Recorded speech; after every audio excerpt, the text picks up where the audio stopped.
नमस्कार, AMV network देख रहे हैं आप। आपके साथ मैं हूं बबीता। उत्तराखंड की खबरों का रुख करेंगे। लोकसभा चुनाव की मतगणना खत्म होने के बाद विधायकों और पार्टी नेताओं के बीच तकरार के मामले भी सामने आने लगे हैं। तो नेता एक दूसरे के खिलाफ बयान भी दे रहे हैं। परस्पर विरोधी बयानबाजी से पार्टी को असहज करने वाले अपने 2 विधायकों और एक पूर्व विधायक और एक कार्यकारिणी सदस्य को देहरादून प्रदेश पार्टी कार्यालय में तलब किया गया है।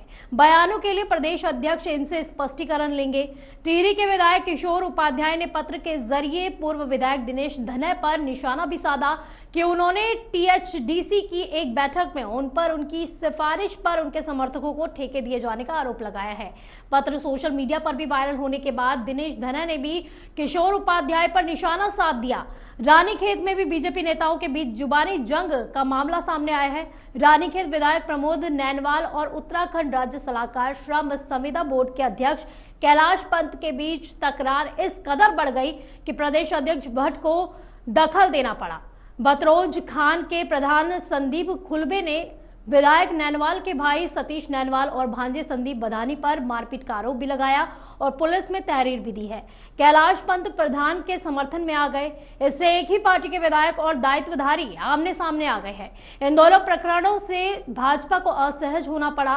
पार्टी ने कार्यकारिणी सदस्य खेम सिंह चौहान को भी तलब किया है। चौहान पर यह आरोप है कि उन्होंने सोशल मीडिया में पार्टी विरोधी टिप्पणी की है।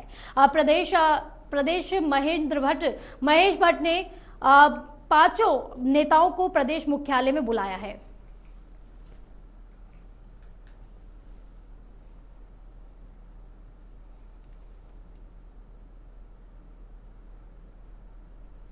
तो यानी कि एक तरफ जिस तरह से सीएम धामी और अन्य नेता ये कह रहे हैं बीजेपी के कि वो इस बार जो है हैट्रिक लगाने वाले हैं, दूसरी तरफ इस तरह के मामले सामने आ रहे हैं जिसमें जुबानी जंग एक ही पार्टी के लोगों के बीच में शुरू हो गई है। बीजेपी के खेमे में खलबली मच गई है, असहज हो गया है संगठन भी। इससे कहा जा रहा है कि अब उन्हें जवाब तलब करने के लिए बुलाया गया है। तो यानी कि ये जुबानी जंग वोटिंग के बाद से शुरू हो गई है। हालांकि एक तरफ ये कहा जा रहा है कि इस तरह के जो मामले हैं वो खेमे में इस तरह से चीजें होती रहती हैं। दूसरी तरफ जो है ये चीजें अब सामने आने के बाद पार्टी के बीच की जो अंतःकलह है वो भी उजागर होने लगी है।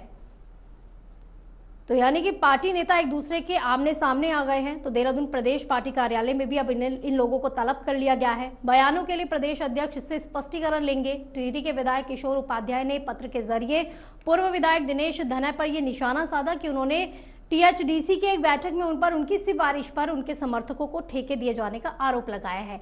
यानी कि आरोप प्रत्यारोप शुरू हो गए हैं। एक ही पार्टी के अंदर जो नेता है एक दूसरे पर आरोप लगा रहे हैं। गंभीर आरोप ये लगाए गए हैं। तो पत्र सोशल मीडिया पर भी वायरल हो गया, जिसके बाद दिनेश धनय ने भी किशोर उपाध्याय पर निशाना साध दिया। रानीखेत में भी बीजेपी नेताओं के बीच जुबानी जंग का ये मामला सामने आया है।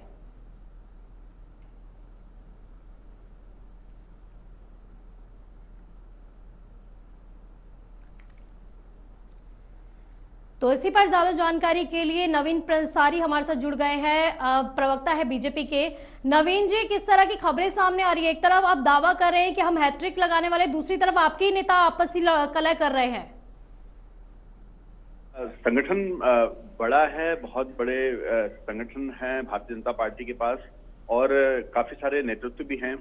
लेकिन जब पार्टी फोरम पर कहने वाली बात को अगर पब्लिक फोरम पर कहा जाता है तो इसका साफ साफ मतलब है कि संगठनात्मक प्रक्रिया की समझ कम होना। और जब ऐसी स्थिति उत्पन्न होती है तो फिर उसमें शीर्ष नेतृत्व संज्ञान लेता है और माननीय प्रदेश अध्यक्ष जी ने इन सबको तलब किया है। तो जब वो आएंगे तो अब उनके बयानों के आधार पर और उनके स्पष्टीकरण के आधार पर आगे के निर्णय लिए जाएंगे।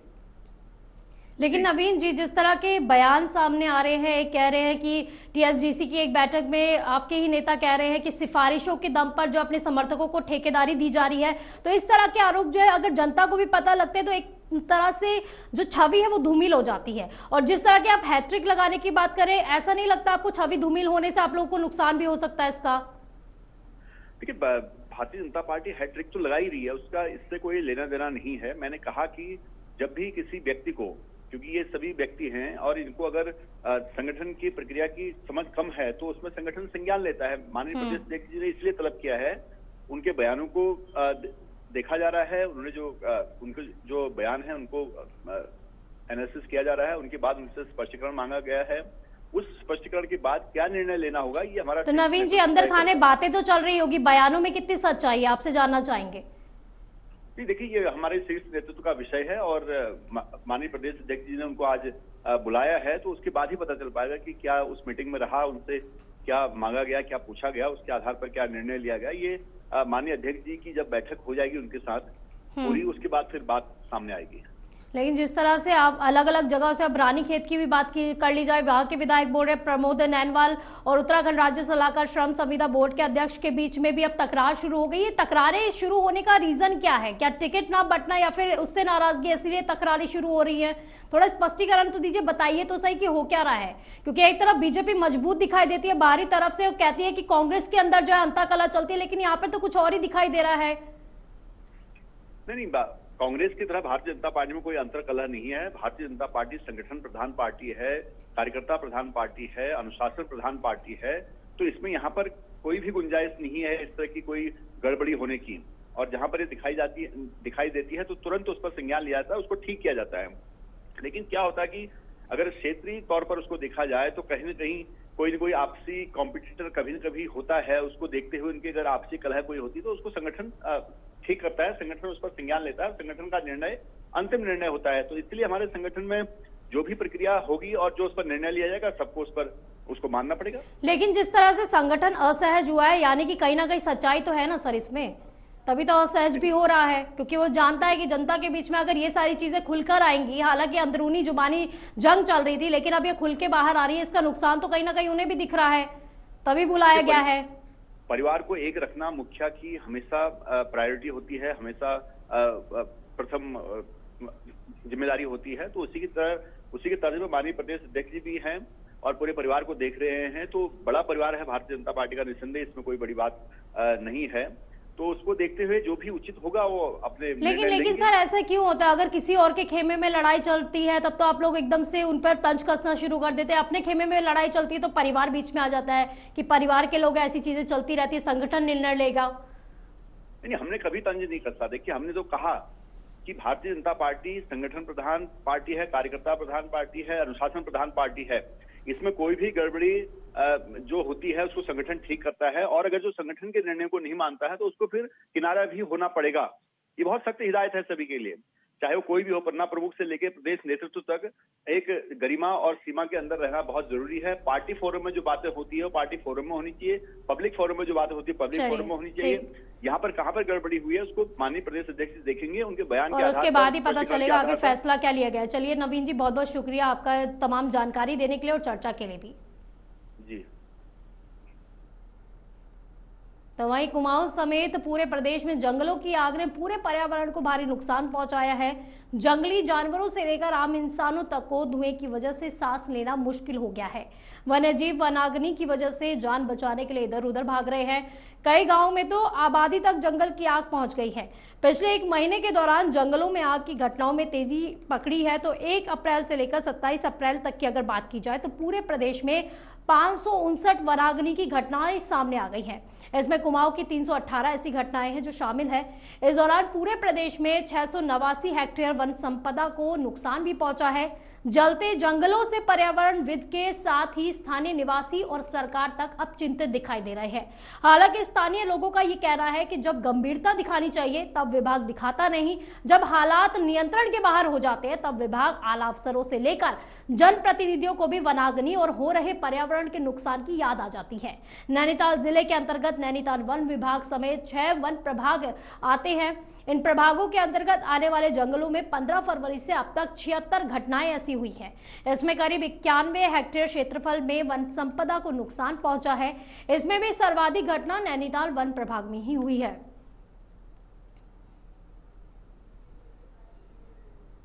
तो यानी कि देखा जा सकता है उत्तराखंड में किस तरह से वनाग्नि ने एक विकराल रूप धर लिया है। स्थानीय लोग तक इससे डरे हुए हैं, क्योंकि प्रशासन के लिए ये काफी ज्यादा चिंता का विषय है। लेकिन इसी के साथ ही स्थानीय लोग भी डरे हुए हैं, क्योंकि अब ये जो वनाग्नि है जंगलों से सीधे सीधे लोगों के घर तक पहुंच रही है। कई जगह पर काफी नुकसान भी देखने को मिला है। इसी से अब जो है सारे लोग भी डरे हुए हैं, उत्तराखंड के लोग डरे हुए हैं। वन विभाग पर उनको पहले से गंभीरता से इस चीजों को लेने का इस पर जो है आरोप भी लगाया गया है। तो स्थानीय लोगों का कहना है जब वन विभाग को इस पर संज्ञान लेना चाहिए उस समय नहीं लेते हैं, और जब ऐसी चीजें सामने आ जाती है उसके बाद जो है सभी, चाहे वो आला कमान हो, प्रशासन हो, चाहे वो वन विभाग हो, सभी अलर्ट मोड पर आ जाते हैं। यानी कि काफी गंभीर आरोप भी लोगों के द्वारा लगाए गए हैं।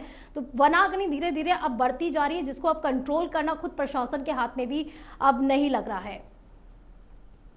तो ज्यादा जानकारी के लिए हमारे संवाददाता इंतजार जुड़ गए हैं। इंतजार, लगातार ये खबरें सामने आ रही है किस तरह से वनाग्नि ने एक विकराल रूप धर लिया है। देखिए बबीता, मैं बता दूं आपको, जिस तरीके से जंगलों की जो आग है और उसने विकराल रूप यहाँ पर धारण कर लिया है, तो कई जो जंगल है और कई गांव की चपेट में आ चुके हैं। तो प्रशासन के द्वारा सेना के हेलीकॉप्टर्स को इसमें आग बुझाने पे यहाँ पर लगाया गया है और सेना के हेलीकॉप्टर वहां पर लगाए गए हैं। वहीं इसको लेकर जिस तरह करीब पूरे प्रदेश की अगर यहाँ पर बात की जा सकता है अप्रैल तक, तो करीब 569 जो एप्लीकेशन है, वो जो वनाग्नि है उनकी जो घटनाएं यहाँ पर देखी जा रही हैं। और कभी कुमाऊं मंडल की मैं बात करूं या फिर गढ़वाल मंडल की मैं बात करूं, कुमाऊं मंडल में करीब 318 घटनाएं यहाँ पर शामिल हो गई और पूरे प्रदेश में करीब 689 हेक्टेयर वन संपदा को नुकसान यहाँ पर पहुंच रहा है, जिससे जलते जंगलों के पर्यावरण के साथ साथ ही स्थानीय जो निवासी है वो भी चिंता का विषय यहाँ पर बन गया। और मुख्यमंत्री पुष्कर सिंह धामी की ओर से सभी को आवश्यक दिशा निर्देश यहाँ पर जारी किए गए। वन मंत्री सुबोध उनियाल ने भी जांच कमेटी यहाँ पर बैठा दी कि आखिर जंगलों को इतना बड़ा नुकसान कैसे हुआ है, क्यों ये जो वनाग्नि यहाँ पर पहुंची है, किनके द्वारा ये आग यहाँ पर लगाई गई है। तमाम पहलुओं पर जांच भी लगातार जारी है और राहत बचाव कर्मियों के साथ यहाँ पर सेना के जो हेलीकॉप्टर हैं वो आग बुझाने पर यहाँ पर लगे हुए हैं। जी, तो कितना मुश्किल लग रहा है, क्योंकि अभी तक आग पर काबू नहीं पाया गया है, यही खबर सामने आ रही है, क्योंकि काफी घंटे से इस पे मेहनत मशक्कत भी की जा रही है, काफी दिनों से मेहनत मशक्कत की जा रही है। तो क्या लगता है आग पर कितनी देर में और कितने दिनों में ये आग काबू पाया जा सकता है? बिल्कुल भैया, देखिए बता दूं आपको, जिस तरीके से मुख्यमंत्री पुष्कर सिंह धामी के द्वारा सभी अधिकारियों को दिशा निर्देश यहाँ पर जारी कर दिए गए हैं और आवश्यक जो मशीनरी है, आधुनिक उपकरणों की जो पूरी सेवाएं देने का यहाँ पर जो दे दिया गया है, सेना के हेलीकॉप्टर्स को यहाँ पर लगाया गया है। कई हेलीकॉप्टर यहाँ जो आग बुझाने पर यहाँ पर लगे हुए हैं, चाहे मैं स्थानीय रेंज के डीएफओ की मैं बात करूं या फिर वन विभाग के तमाम अधिकारियों की मैं बात करूं या फिर वन कर्मियों की बात करूं, सभी कड़ी मशक्कत के साथ इस आग बुझाने पर लगे हुए हैं। साथ ही स्थानीय लोगों का भी यहाँ पर सहारा लिया जा रहा है, क्योंकि जो वन संपदा के जलने के साथ साथ स्थानीय निवासियों तक आग पहुंच गई है। तो कहीं ना कहीं प्रदेश को जो वनाग्नि इसने अपनी चपेट में ले लिया, जिसको लेकर मुख्यमंत्री यहाँ पर पूरी तरीके से इसकी प्रशासन के सामने कितनी बड़ी चुनौती है इंतजार, क्योंकि जिस तरह से आग की वजह से अब सांस लेना भी दुश्वार होता जा रहा है वहां पर लोगों के लिए, कितनी बड़ी चुनौती है अभी प्रशासन के सामने? बिल्कुल, देखिए जिस तरीके से जंगलों की आग है और स्थानीय रिहायशी इलाकों तक पहुंचना शुरू हो गई है और मुख्यमंत्री पुष्कर सिंह धामी के द्वारा तो पूरे जो मामले की मॉनिटरिंग यहाँ पर की जा रही है, अधिकारियों को जांच के आदेश यहाँ पर दिए गए हैं। फिलहाल जो पूरा फोकस है पूरे प्रदेश की जो मशीनरी है उसको इस आग बुझाने पर यहाँ पर लगाया गया है। हेलीकॉप्टर यहाँ पर लगाए गए, अन्य मशीनरी यहाँ पर लगाई गई है, स्थानीय लोगों का सहारा यहाँ पर लिया जा रहा है ताकि जल्द ही इस आग को बुझाया जा सके। फिलहाल प्रशासन की ओर से और शासन की ओर से जल्द ही आग को बुझाने का दावा यहाँ पर किया जा रहा है। लेकिन इंतजार ये देखा गया कि हर साल ऐसी घटनाएं सामने आती, जब भी गर्मी आती तो उत्तराखंड में ऐसी जंगल जलते हुए भी नजर आते, कारण क्या बताया जा रहा है? क्योंकि इससे पहले भी ऐसी घटनाएं सामने आई, सरकार क्यों अलर्ट नहीं रहती इन चीजों के लिए? बिल्कुल, फिलहाल जिस तरीके से प्रथम जांच रिपोर्ट यहाँ पर आई है, फिलहाल शॉर्ट सर्किट का मामला बताया जा रहा है कि शॉर्ट सर्किट की वजह से आग लगाई गई है और आग लगी है। और फिलहाल वन मंत्री सुबोध उनियाल के द्वारा भी एक जो कॉन्फ्रेंस यहाँ पर की गई है और जो जांच कमेटी है, जांच कमेटी अभी सभी पहलुओं पर यहाँ पर जांच कर रही है और जल्द ही इसका भी खुलासा किया जाएगा। लेकिन स्थानीय लोग प्रशासन पर लापरवाही के इसमें आरोप भी लगा रहे, काफी गंभीर आरोप उन पर भी लगाए जा रहे हैं कि पहले इन सब घटनाओं पर कोई ध्यान नहीं देता और जब ये घटनाएं हो जाती है उसके बाद सभी आला कमान भी अलर्ट हो जाता है। चलिए, बहुत बहुत शुक्रिया इंतजार आपका इन तमाम जानकारी के लिए। तो वहीं चारधाम यात्रा पर आने वाले तीर्थयात्रियों को दर्शन के लिए 1 घंटे से ज्यादा इंतजार नहीं करना पड़ेगा। पर्यटन विभाग स्लॉट पंजीकरण सत्यापन और टोकन सिस्टम लागू करने जा रहा है। इसके लिए जिला प्रशासन, पुलिस और कार्यदायी संस्था जल्द ही स्थानों की पहचान करने का आदेश भी दे देगी। मंत्री सतपाल महाराज ने बताया कि चारधाम यात्रा को लेकर एक स्टेट लेवल कंट्रोल रूम की स्थापना देहरादून स्थित उत्तराखंड पर्यटन विकास परिषद मुख्यालय में भी की गई है, जो पूरे यात्रा काल के दौरान सुबह 7 से रात 10 बजे तक संचालित रहेगी।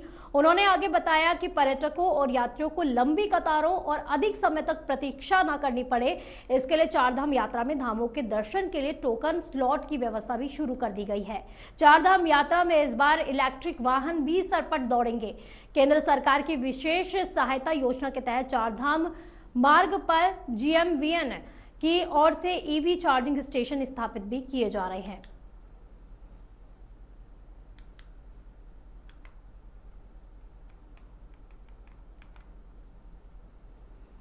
वहीं पौड़ी जिले की पुलिस चारधाम यात्रा रूट पर उन वाहनों पर इस बार अपनी पैनी नजर बनाए हुए हैं जो वाहन चालक अपने वाहनों में मॉडिफाई साइलेंसर लगाकर ध्वनि प्रदूषण फैलाकर जनता को परेशान करते हैं।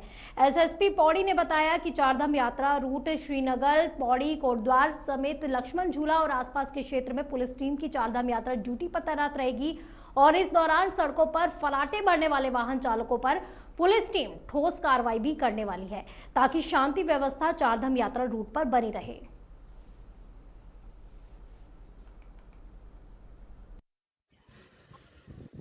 हम लोग अभी एक अवेयरनेस कैंपेन चला रहे हैं जिसमें बहुत से यात्री ऐसे हैं जो कि बाइक्स पर आते हैं और ये बाइक्स में कई बार बहुत ऊंची ऊंची आवाज पटाखे चलाने वाली बाइक्स का भी प्रयोग करते हैं साइलेंसर को निकालकर। ऐसी बहुत शिकायतें हमारे पास प्राप्त होती हैं जिसके अंतर्गत हम लोग अभी शुरुआत में एक हफ्ते के लिए अवेयरनेस कैंपेन चला रहे हैं और इसके बाद हम लोग 1 मई से इसमें इंटेंसिवली एक अभियान चलाएंगे पूरे जिले भर में और जितने भी यात्री हमारे अगर आते हैं उनकी अगर बाइक्स में इस प्रकार की हमारी शिकायतें हमें मिलेंगी तो उनको वह international drug mafia Banmeet Narula के भाई परमेंद्र सिंह नरूला को ईडी ने 20 घंटे की कार्रवाई के बाद गिरफ्तार कर लिया है।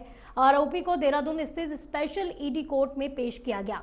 आरोपी की 14 दिन कस्टडी रिमांड भी मांगी गई है लेकिन कोर्ट ने 7 दिन की ही मंजूरी दी है। अब ईडी 7 दिनों तक आरोपी परमेंद्र सिंह नरूला से पूछताछ करेगी। परमेंद्र सिंह पर यह आरोप है कि उसने अपने भाई के पैसों को काले से सफेद करने में मदद की थी। उसके दुबई, अमेरिका और अन्य कई देशों में भी बैंक खाते थे। आपको बता दें कि साल 2019 में बनमीत को लंदन से गिरफ्तार किया गया था। जांच के दौरान प्रवर्तन निदेशालय ने नरूला परिवार के घर हल्द्वानी में छापा भी मारा था। इस छापे में नरूला परिवार के घर की तलाशी भी ली गई। वहां पर अलमारियों और अन्य जगहों से महत्वपूर्ण दस्तावेज भी हासिल किए गए थे। करीब 20 घंटे चली छापे की इस कार्रवाई के बाद ईडी ने बनमीत के भाई परमेंद्र सिंह नरूला को गिरफ्तार कर लिया है। परमेंद्र के दुबई, सिंगापुर, अमेरिका आदि देशों में कई बैंक खाते भी थे। इन खातों में बनमीत नरूला डॉलर और अन्य विदेशी मुद्रा में धन जमा किया करता था। इसके बाद वो दुबई में रहकर इस धन को वहां की मुद्रा में और फिर उसे भारतीय मुद्रा में बदलकर विभिन्न जगहों पर निवेश करता था।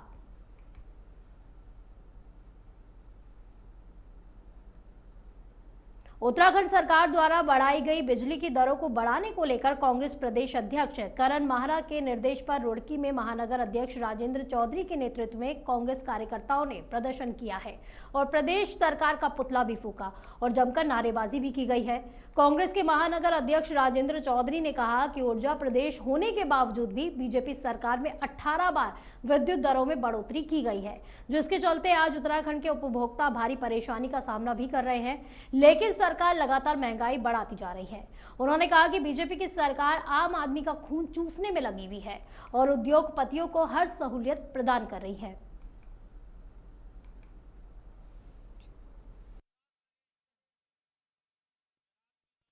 विद्युत नियामक आयोग के कार्यकारी अध्यक्ष ML प्रसाद साहब ने एक आदेश जारी करके 7% घरेलू उपभोक्ताओं के दामों में वृद्धि की। क्योंकि मेरा बारंबार जो है इस सरकार से अनुरोध रहा और मैं नियामक आयोग में पिछले 15 वर्षों से लगातार हाजिर रहा घरेलू उपभोक्ताओं के हितों के लिए।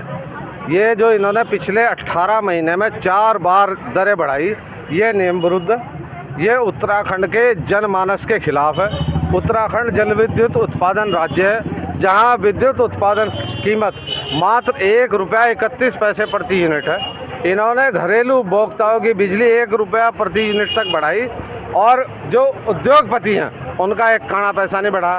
पहले ही जो घरेलू उपभोक्ता 400 यूनिट से ज़्यादा का इस्तेमाल कर रहा है उस पर ₹7 प्रति यूनिट है और जो उद्योगपति है उस पर ₹4। पीक आवर्स में उन पर ₹4.40 है। तो ये जो सरकार है, मैं आपके माध्यम से कहना चाहता हूँ इस देश वहीं रुड़की में कांग्रेस कार्यकर्ताओं ने पुतला दहन के दौरान एक युवक की पिटाई कर दी। युवक का कसूर इतना था कि उसने कांग्रेस कार्यकर्ताओं से सवाल कर दिया कि कांग्रेस ने अब तक क्या किया है, जिस पर कांग्रेस कार्यकर्ता भड़क गए और युवक के साथ मारपीट करने लगे। सूचना पर पहुंची पुलिस ने किसी तरह से मामले को शांत कराया। दरअसल उत्तराखंड सरकार द्वारा बढ़ाई गई विद्युत दरों को लेकर कांग्रेस प्रदेश अध्यक्ष करण माहरा के निर्देश पर रुड़की में डीजीएम कार्यालय के बाहर महानगर अध्यक्ष राजेंद्र चौधरी के नेतृत्व में कांग्रेस कार्यकर्ताओं ने प्रदर्शन किया। प्रदेश सरकार का पुतला भी फूका गया और जमकर नारेबाजी भी की गई। हालांकि इसी दौरान एक युवक के साथ कांग्रेस कार्यकर्ताओं की मारपीट करते हुए भी वो नजर आ रहे हैं।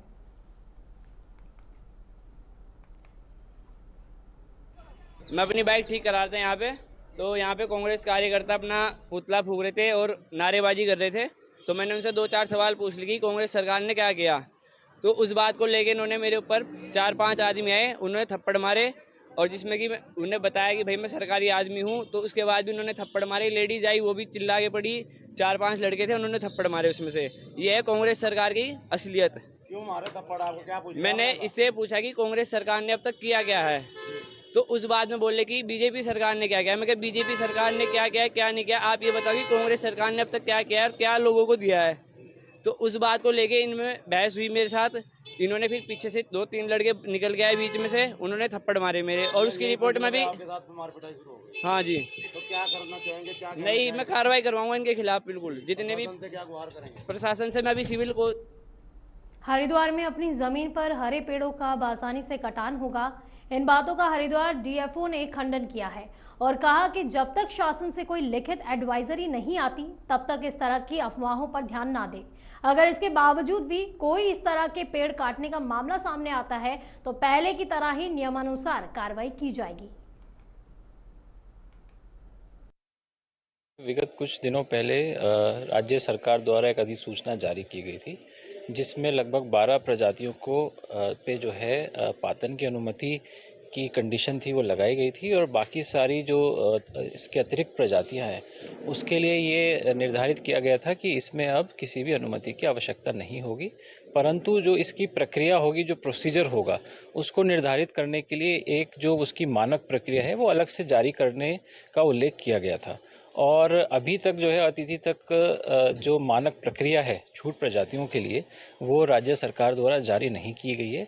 इसलिए वहीं खेल में उत्तराखंड के युवा देश और दुनिया को अपना लोहा मनवाने के लिए आगे आ रहे हैं। हरिद्वार के डीएवी स्कूल का कक्षा 6 का छात्र आरव खान का नेशनल टीम के कैंप के लिए चुना जाना दूसरे युवाओं को प्रोत्साहित करता है। आरव अंडर 14 बास्केटबॉल की टीम में भारतीय कैंप को 29 मई को ज्वाइन करेगा। उत्तराखंड से पहला ऐसा मौका है जब अंडर 14 कैटेगरी में किसी खिलाड़ी ने इंडियन टीम कैंप में अपनी जगह बनाई हो, जिससे आरव ही नहीं उसके कोच भी उत्साहित नजर आ रहे हैं। आरव अपनी सफलता के लिए अपने कोच को ही श्रेय दे रहा है। कोच संजय का कहना है कि उत्तराखंड से पहली बार किसी बास्केटबॉल खिलाड़ी ने भारतीय कैंप में अपनी जगह बनाई है, जिसके लिए आरव 29 मई को चेन्नई जाएगा और 3 दिन तक कैंप में भी रहेगा, जहां उनका सिलेक्शन भारतीय टीम के लिए होगा। उन्होंने बताया कि आरव की तेजी और फुर्ती उसके सिलेक्शन में काम आई, जो आगे भी युवाओं को प्रेरणा देने का काम करेगा। ये अचीवमेंट मेरे लिए बहुत बड़ी चीज़ है। सर ने सिखाया मेरे को, मतलब सर के पास ही खेलता था मैं और फैमिली सपोर्ट भी सही था, तो मेरे खेलने के लिए और मौका मिल चुका था। मैं शाम को प्रैक्टिस करता हूँ हर जगह, मतलब यहाँ पे आ जाता हूँ, मेरे घर के पास भी कोर्ट है, वहाँ पे भी खेल जाता हूँ। डीएवी पब्लिक स्कूल का छात्र है और बच्चा बड़ा अच्छा खिलाड़ी है। 6 क्लास का बच्चा है, अभी 7th क्लास में आया है और इसने स्कूल के साथ साथ पूरे प्रदेश का और उत्तराखंड का नाम रोशन करा है। अभी 29, 30, 1 तारीख में बच्चा का सिलेक्शन इंडिया कैंप के लिए हुआ है। ये उत्तराखंड के लिए बहुत। बुलेटिन में फिलहाल के लिए बस इतना ही। आप देखते रहिए एएमवी नेटवर्क। नमस्कार।